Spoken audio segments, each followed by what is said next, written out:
గెలిచాడు కదా, గెలిచినప్పుడు మరి అప్పుడు కూడా ట్యాంపరింగ్ చేశాడా? చేసే గెలిచాడా?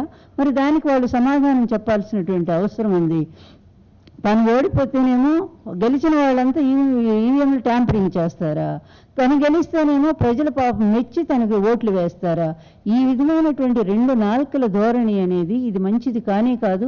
ఎలక్షన్ కమిషన్ చాలా స్పష్టంగానే చూపి అది జరగటానికి ఎట్టి పరిస్థితుల్లో కూడా ట్యాంపరింగ్ జరిగేయటానికి వీలు లేదు. దీని ద్వారా ఈ మెషిన్స్ అట్లాంటివి అని చెప్పి వాళ్ళు చెప్పినా కూడా ఈరోజు హఠాత్తుగా తను ఓడిపోతేనేమో గెలిచిన వాళ్ళంతా ఈవీఎంలు ట్యాంపరింగ్ చేస్తారా? తను గెలిస్తేనేమో ప్రజల పాపం మెచ్చి తనకు ఓట్లు వేస్తారా? ఈ విధమైనటువంటి రెండు నాలుకల ధోరణి అనేది ఇది మంచిది కానీ కాదు.